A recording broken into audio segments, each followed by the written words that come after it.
The euro is in the bin.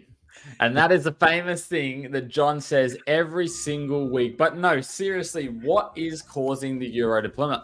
I asked a load of traders. They told me this trend line broke. I thought, is that really the reason the euro is plummeting? Today, we're going to explore it, and I'm going to show you why the euro is actually plummeting and not the technical analysis. Let's get in to Market Wake Up.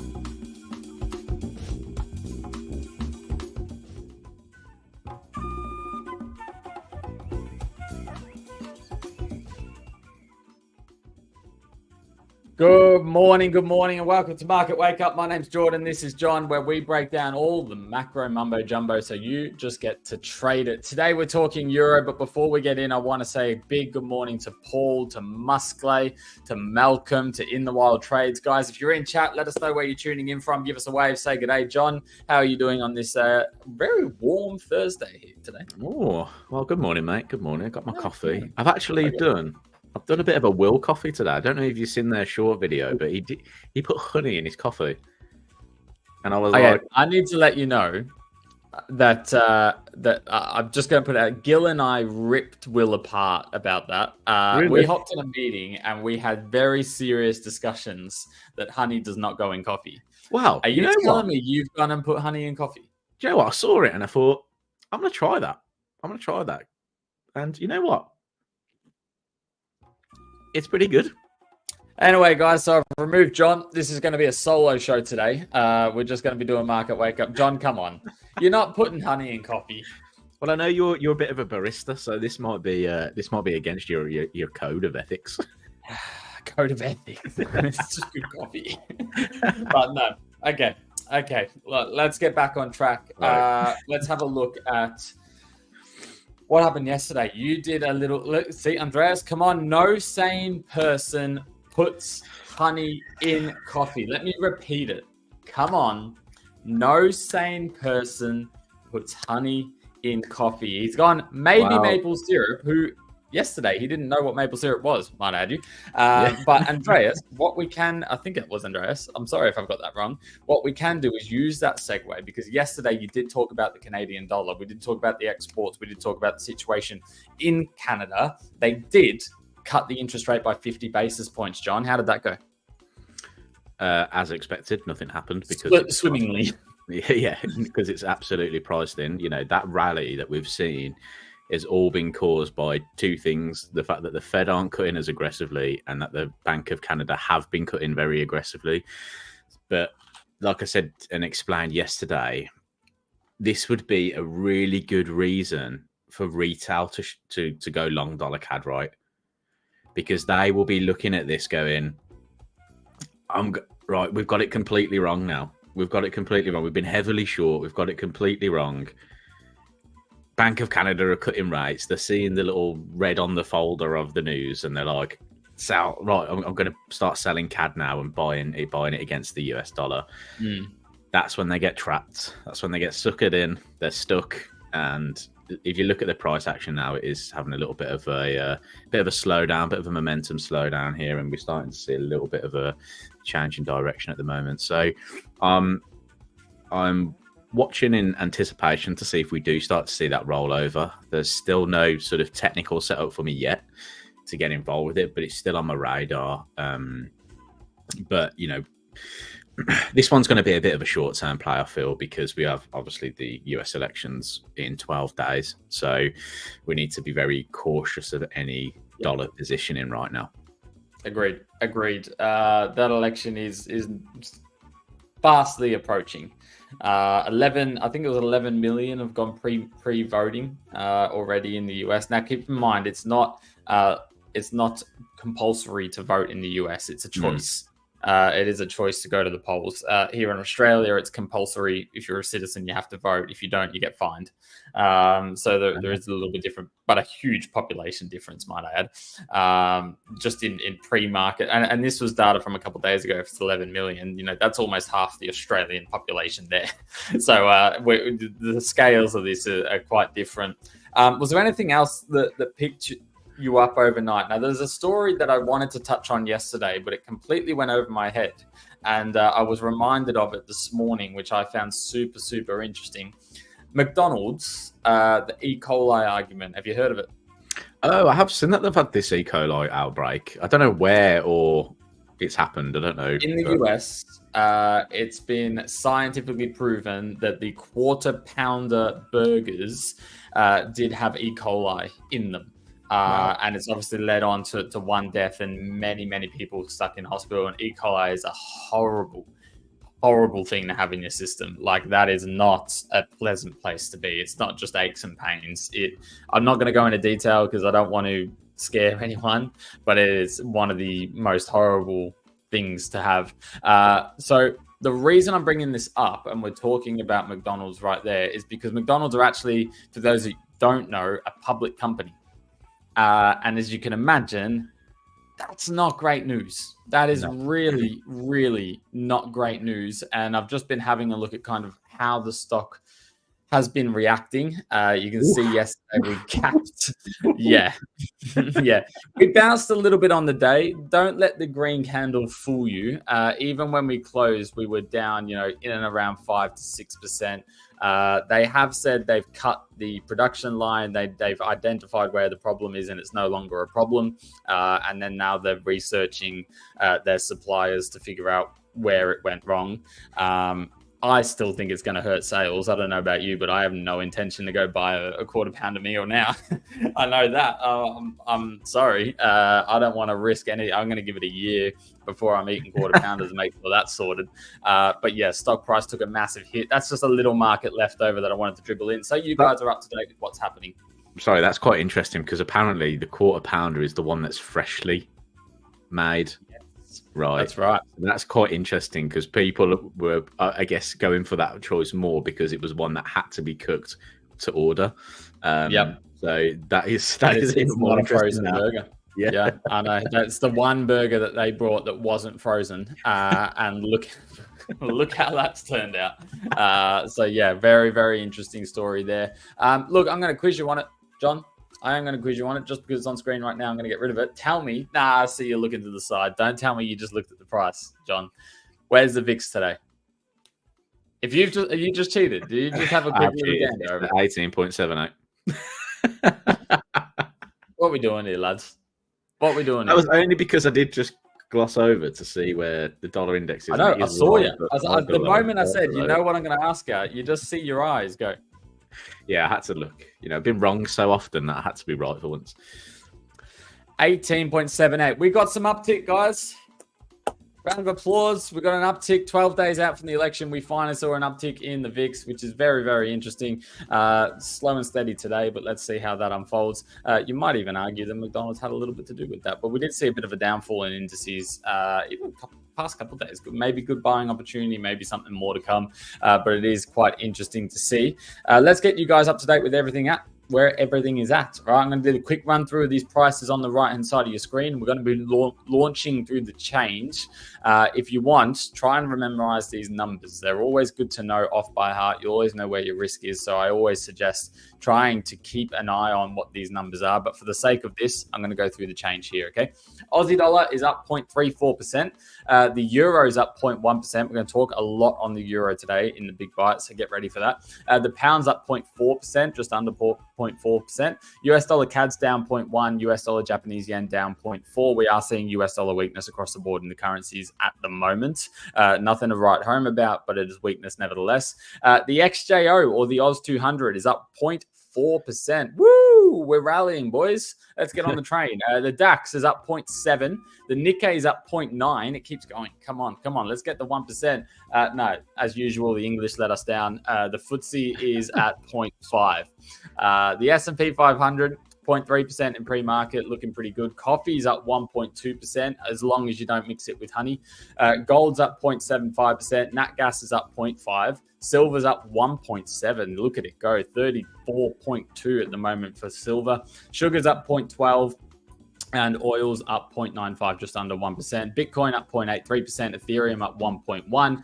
Bonds relatively unchanged. The yields, though, however, down about 1.1% for the US 10-year and 1% for the US 30-year. There's your quick run through on where we're priced today. Like it. One thing that I did want to just kind of bring in, is about the VIX, right? So I've just posted this over on LinkedIn because I was looking at the volatility surrounding the VIX and the volatility of the election.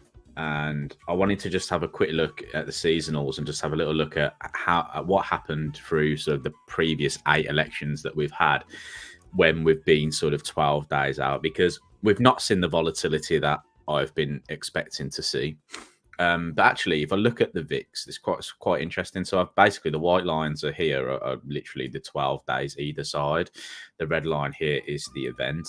And what I found quite interesting, that sort of a few days prior to sort of this little kind of 12-day going into the elections, we do actually stagnate. We do actually fall a little bit, which is kind of what we've been seeing at the moment. Usually around the sort of 11th day out, we start to see a bottom in the VIX, and we start to see this start to sort of ramp up before the event. After the event, which I find always quite interesting, is that the volatility starts to die off a little bit and drop off. Now, as a trader, this is really interesting information, right? Because I think as a retail trader, you would see VIX being quite aggressive when it comes to an election. You'd probably expect that in the election moment, we'd see a big, huge sort of rally, and that would continue, right? But actually, that might not be the case when you look at this kind of data, and the fact that you might actually be looking at sort of things that are to do with volatility decreasing at that point. So, you know, that could be equity rallies and X, Y, and Z. But you could also, obviously, if you have the opportunity to do it, you could also short the volatility index after a big run up. So that's something that I'm looking at doing.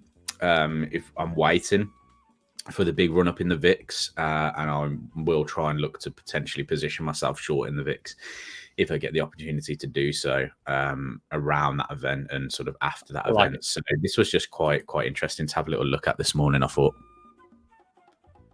Keep that chart up for me because I'm interested. So how many patterns we got? We got 8 years, election years, pattern returns down the bottom there. You can see the positive. Yeah. Right, just up to you, right? Yep, there. Yeah, sorry, 8 there. Nope, left. I'm looking at the bar chart. I'm looking at the bar chart. Okay. Yeah. Yes, correct.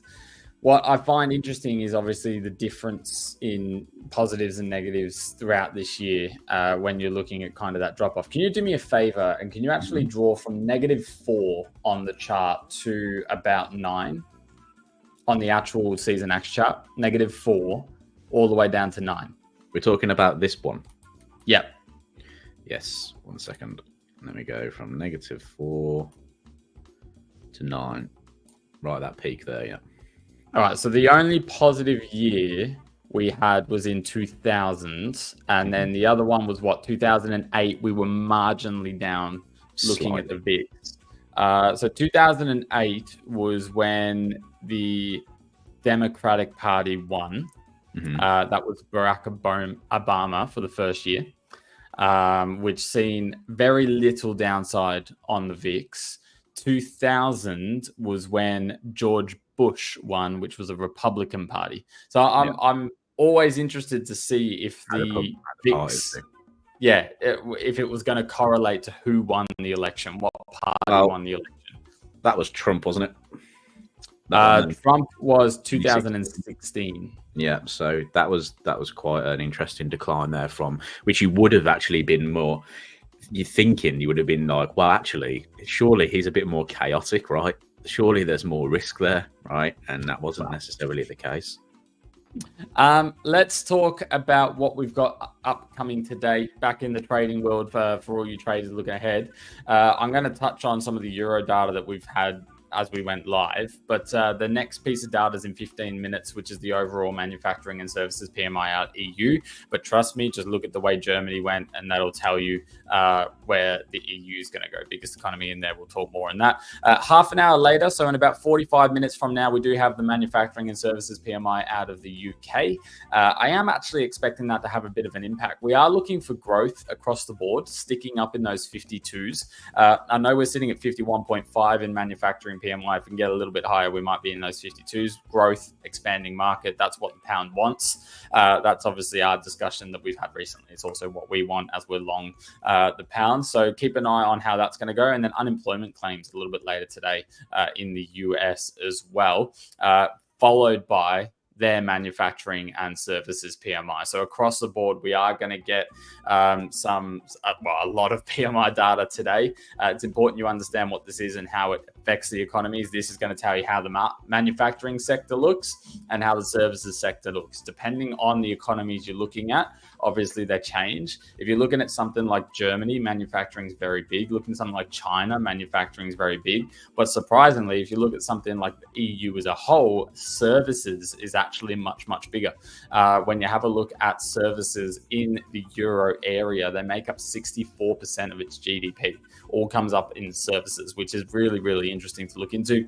It's just getting an idea. The services in particular in Australia, for example, I like to feel I'm an expert in just because I'm researching it all the time. Really, really good leading indicator of where unemployment might become. Okay, sometimes in this data, they actually release how the unemployment or how the hiring is going within the industry. It can give you great crumbs to have a look at unemployment rates, which we know jobs data at the moment, John, most important data across the board, across majority of economies. We know that's the data that's driving the interest rate decisions right now. So keep an eye on the services and manufacturing PMI. If we get positive, it is good news. If we get negative, it is bad news. And I think that will actually correlate in how currencies perform based on this. Maybe not as an initial reaction, but as a prolonged reaction. No, yeah, 100%. Actually, just kind of touching upon the Euro data that's come out. I don't know if you're going to touch upon it in the big bite, but it's quite interesting to see that German's flash services PMI has actually climbed quite considerably up to 51.4. So some decent expansion there. Manufacturing PMI has also come up a little bit, but we're still very, very much below the 50 level. It's come up to 42.6, but we could now start to see a little bit of positivity coming from this German data just because of the amount of cuts that have come from the ECB. Again, it's stimulus. They're trying to boost the economy, right? So they're trying to fuel an economic growth in places. So what I'll be looking at really is how is this going to impact the euro. Obviously, we've had a really long conversation about euro in the past, and we're about to go into another one. So yeah, really interesting to see how this is playing into it as well, because obviously we had the data yesterday of Trump kind of going at Lagarde, and Lagarde coming back saying, "Come and take a look at how hard we work." So yeah, that's funny. Especially if Trump comes in and he just thinks, you know what, I don't like Lagarde, I'm going to whack tariffs on Europe. Likely situation. Probabilities in his favor. Look, we're talking euro today. We're talking euro for the big bite. And the reason I want to talk euro for the big bite, let's focus up. Let's get in. The reason we're talking euro for the big bite is because when you look at any asset in currencies at the moment and you look at the daily chart, there's one that stands out from the rest, and it's that one. Like, this to me just looks like the carry trade unwind of US dollar Japanese yen. You're seeing it climb and then boom, and it's like, where's the floor? Where is the floor? When's it coming? And today I want to explain, in my opinion, why the big sell-off is happening in the euro and what we can do about it. Blatantly, that's what I'm looking to do. Please open gold. Oh, come on, you don't know me. You really don't know me. That's a big question, MH27. That is a big question. You should know. Coming into market wake up, it is my most hated asset. Come on. We'll maybe I'll talk about it and take it to go. Okay. Jeez, I need a bucket. No, but look, we're looking at the euro. Most people are thinking, okay, we're just selling off on the daily chart. It's quite aggressive. And this is what a lot of technical traders do. Now, the reason I got into fundamental trading and macro bias is because when I was technical trading, I always felt there was something missing. I'd sit here, I'd draw up the technical analysis. I go, right, we broke this trend line. We also broke through here. We're retested. We come down. That's the reason we've gone down. It's not the reason we've gone down. It's gone down because mass investors want out of this. So I really don't know you. That's okay. My name's Jordan. Now you do. I don't like gold, but I'm glad you are here. No, it's a running gag. Essentially, MH27 in the past, I've lost a lot of money on it. My biggest ever loss as a trader, $36,000, was on the asset of gold. So just to keep myself sane, I don't like trading it. It's just blatantly what I did. So the only time I trade it is if it's a risk event, like something happening and I can see gold finding some short-term rallying. Other than that, John likes it. And he laughs every time he brings it up because he knows I don't like it. But we're talking euro for the sake of now. This sell-off was a macro-based sell-off. Okay, now we're seeing a few different reasons for that. The biggest one, in my opinion, is obviously inflation.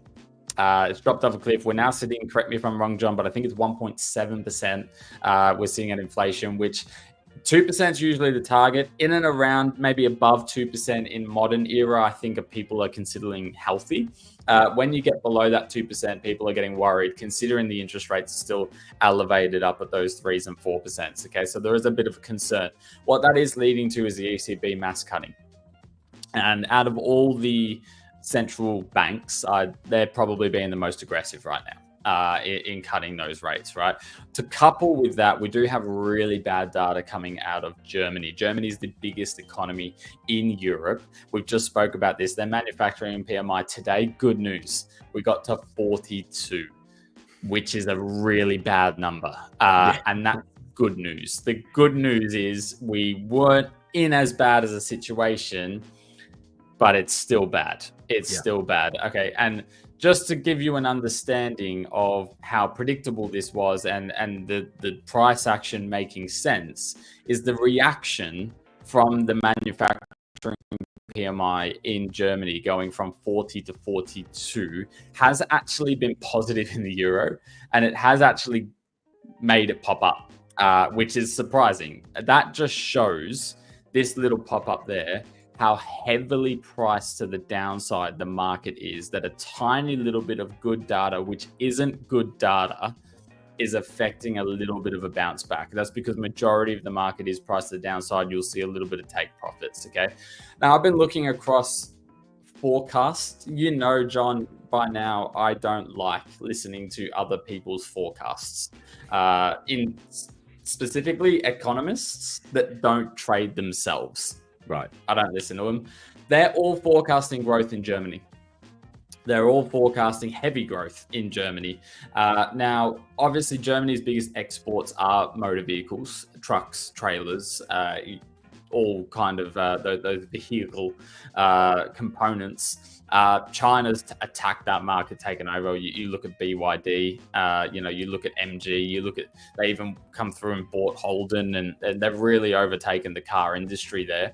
With their economic struggles that they're having at the moment, there is a gap for potential rebirth of those German vehicles, of those to kind of take back a little bit of a fight back. The concern is if Trump gets in and he tariffs the shit out of the ECB and the euro area, right? That is a genuine risk.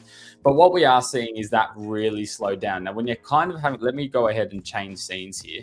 Let me go ahead and pull up exports data. This is Germany's current exports.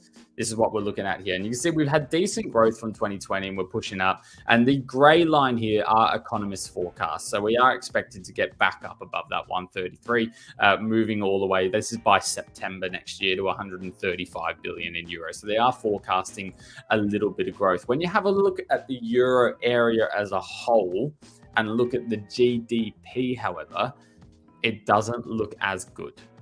We really have flattened out, which is on trend with where we've been in the past. Okay, as you can see, we kind of sit around this just above zero, hopefully. There's been times, but we know what happened around this. Barry will yell at me if I bring it up, so I won't bring it up. But we've been sitting in and around those 1 to 2% for a little bit. We dipped down to 0.2%, 0.5%. We are seeing a little bit of growth. It's a matter of whether or not it can be sustained. So long story short, the reason we are seeing such a weak euro is the interest rates are going to come down and they're going to continue to come down. They've been shot heavily and they need to continue, and the bond market's telling us that. I can show that a little bit later. The data is not good. The actual data looking at the economy in Europe isn't ideal. It is far from ideal. The exports aren't pretty. You might see a little bit of forecasting in there, but overall, it's not pretty. Now, if you go ahead and pair that against the quote currency, the US dollar, right, which everything is quoted against, and you look at their growth potential, it is, I mean, the difference is night and day. So the reason we are seeing an extremely heavy sell-off in the euro is not because we broke a trend line or because we double topped. The reason we are seeing an extremely heavy sell-off is because the data is disgusting. They're in a sticky pit, and there's a good chance if they don't cut interest rates quicker that they will move into a deflationary market, which means inflation is down. Now, for everyday people living in Europe, they might go, I'll cop that. And to be honest, I think a lot of people will welcome that. But as investors looking at this currency, I don't want it. I don't want it. This reminds me exactly, like I said before, of the US dollar, Japanese yen carry trade unravel. If I go ahead and bring that chart up, you can see what happened. We had this nice climb. Now, completely different circumstances, but we had this nice climb up and then we dropped off a cliff, right? When we drop off a cliff like this was given because of the carry trade unravel, was the speed. But the reason it happened is because we did see the Bank of Japan increase interest rates and the data actually improve. This move, the speed happened because it shocked. But the reason it happened was valid and made sense. When we go to the euro, exact same play. The reason this is happening is valid and makes sense. The data's not there. The investors don't want to be in it. Simple, right?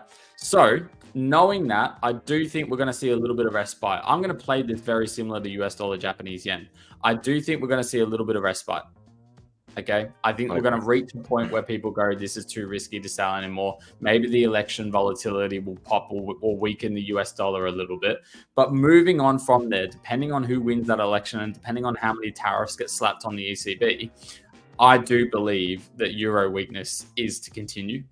And I think it's something to be very, very cautious of if you are buying the euro as of right now. There's my big bite for today, John. I wanted more of an explanation than a trade idea.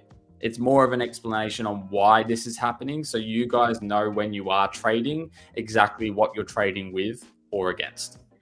Yeah, no, I like it a lot. I just want to add to your idea, if that's okay, because we have been talking a lot about the idea of the euro basically being in the bin for a good while now. I think we even spoke about it kind of before it happened. We said that the data in Europe really bad. The dollar at the time was being sold because there was expectations of aggressive rate cuts, right? So it was getting sold very heavily, and it was almost like we said. Well, I think I said it in the stream that if there's anywhere to buy dollars against, it's going to be Europe, because Europe growth is just not there, right? And we've seen that on the charts. It's probably been the best performing.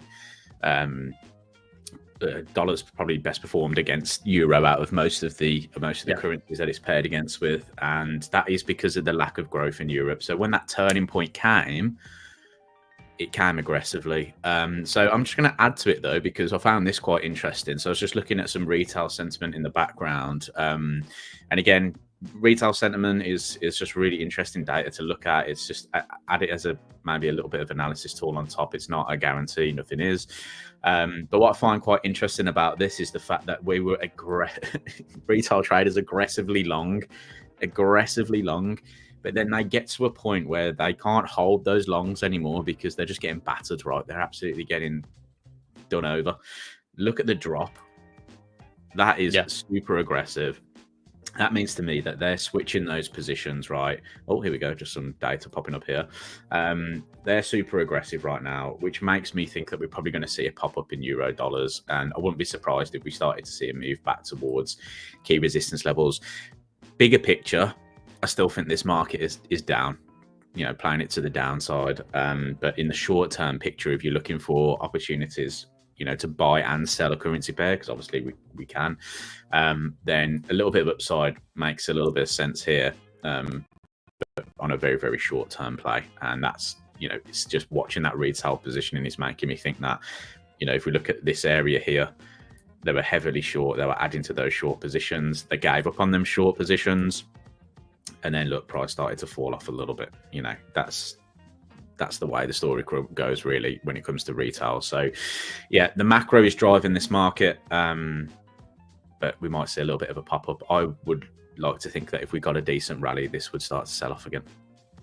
Yeah, I like it. And I'm going to leave everyone as well with a little take it to go.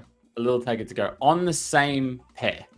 I did a little with our good friends over at Season X. I did a little bit of research on the euro. Looking at it as a whole, it's not great. It's not great at the moment. But what I have done is have a look over the past 24 years at all the years we were bearish through the year, which I am forecasting euro US dollar to be bearish by the end of the year. We're already down, I think it's 4%. And looking at the correlation between there, we do top out at August and move to the downside all the way through till the end of November, right? And that's coming in at an 83% of the time that's happened over 12 trades. So that is obviously a high percentage. That's coming from today. Looking at the dates from today to the 24th of November, 3% of the time we have finished down with an average return of in and around 4%. Just so everyone's aware, the move we've done on the EU over the past month is like 6%. Yeah. From now, there's a seasonal play going another 4. It's an interesting one. That should take it to go. Have a thinker. Guys, we're going to be back tomorrow to do it all again, to give you more analysis and to break down the macro mumbo jumbo so you guys can trade with clarity and conviction. John, it's been a pleasure. Everyone else, we'll see you tomorrow at 8:30 a.m. British Standard Time. Make sure you like, comment, and subscribe. We'll see you soon. Cheers. See ya.